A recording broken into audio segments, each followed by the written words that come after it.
Shalom warga kerajaan, kita akan belajar firman Tuhan untuk kita saling berbagi di komunitas kita. Jadi Kingdom Community Message kita hari ini adalah tentang telinga yang mendengar.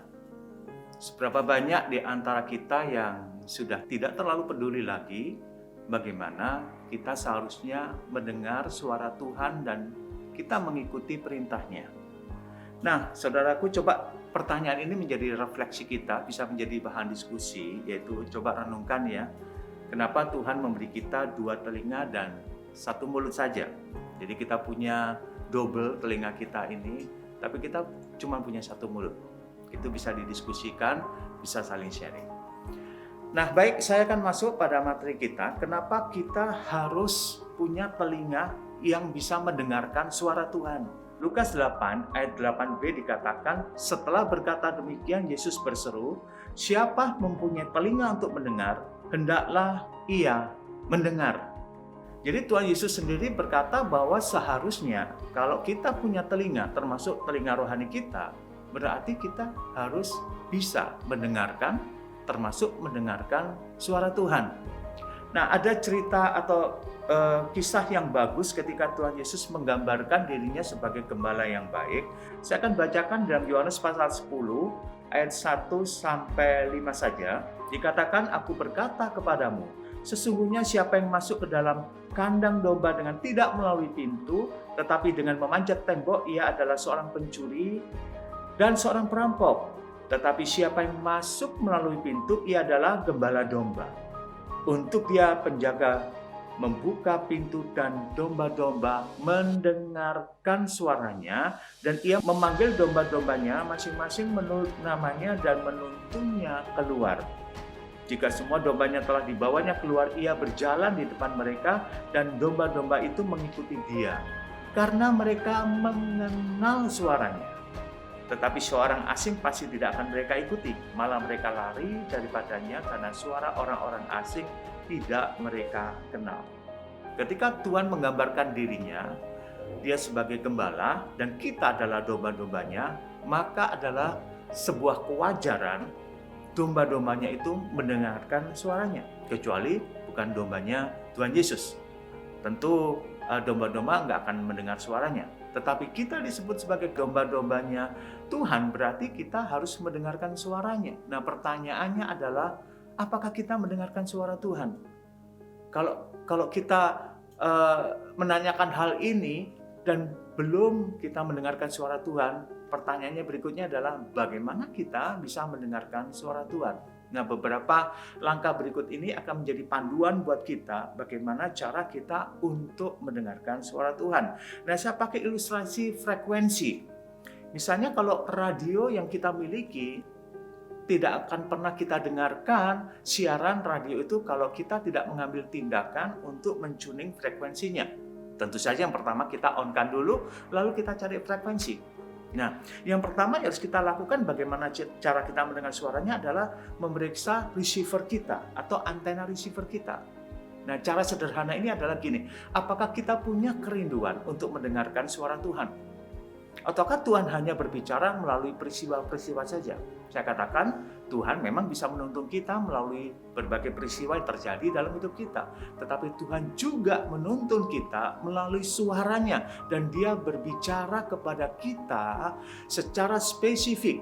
Nah, yang pertama bagaimana kita harus punya kerinduan. Nah, Alkitab berkata di dalam Yeremia 29 ayat 13, apabila kamu mencari aku, kamu akan menemukan aku, apabila kamu menanyakan aku dengan segenap hati.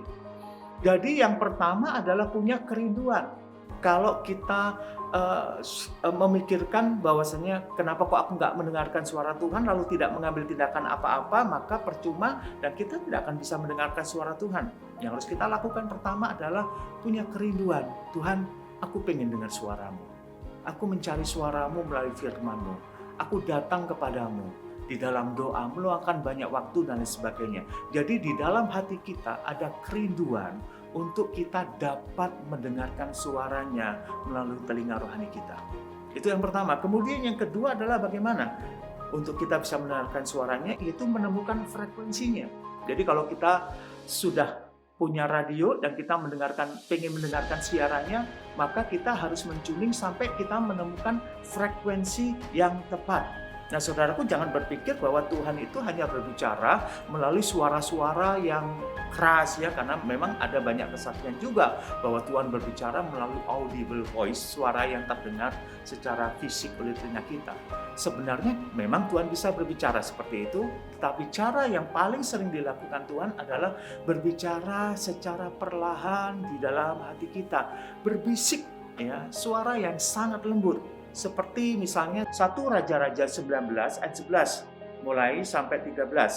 Lalu firman-Nya, keluarlah dan berdiri di atas gunung itu di hadapan Tuhan. Maka Tuhan lalu angin besar dan kuat yang membelah gunung-gunung dan memecahkan bukit-bukit batu mendahului Tuhan. Tetapi tidak ada Tuhan dalam angin itu. Dan sesudah angin itu datanglah gempa, tetapi tidak ada Tuhan dalam gempa itu.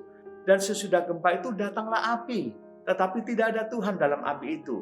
Dan sesudah api itu datanglah bunyi angin sepoi-sepoi biasa. Segera sesudah Elia mendengarnya. Jadi ketika Tuhan menyatakan diri, ternyata dia ada di dalam angin sepoi-sepoi biasa. Atau terjemahan Alkitab yang terbuka, ayat itu dikatakan demikian. Setelah gempa ada api, tetapi tidak ada Tuhan dalam api itu. Dan setelah api ada suara bisikan yang lembut. Jadi Tuhan berbicara kepada kita dengan bisikan yang sangat lembut.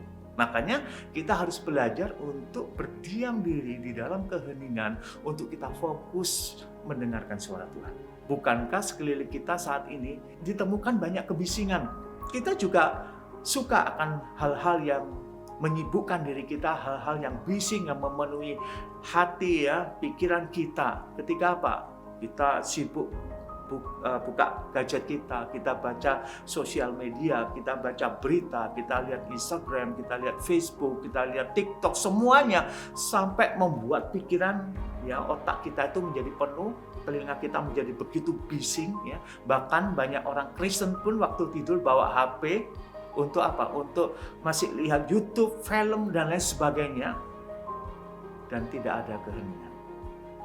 Belajarlah untuk meng-off-kan HP kita duduk diam di bawah kaki Tuhan, kita tuning frekuensi kita hanya mau mendengarkan suara Tuhan di dalam keheningan, di dalam suara yang lembut.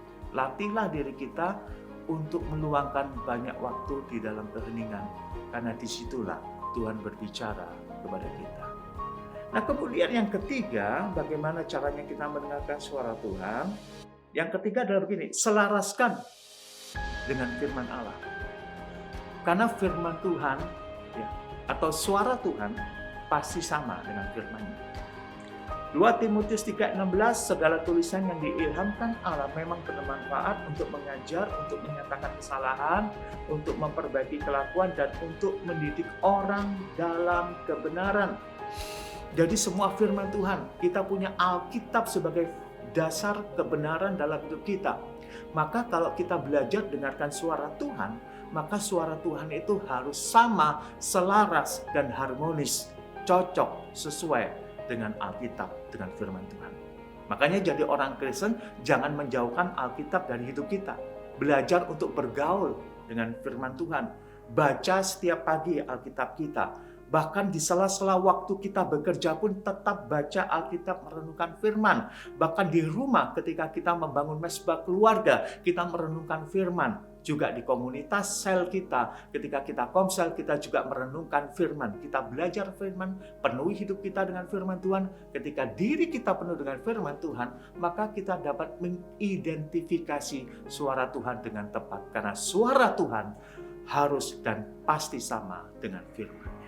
Nah, saudaraku yang terkasih, sebenarnya tidak sulit untuk mendengarkan suara Tuhan. Yang perlu adalah disiplin kita untuk kita punya kerinduan mendengarkan suara Tuhan, mentuning frekuensi sampai kita menemukan frekuensi yang tepat, lalu kita mendengarkan suaranya. Tuhan banyak berbicara kepada kita dan banyak berkat terlewatkan dari hidup kita. Karena apa? Karena kita gagal untuk mendengarkan suaranya.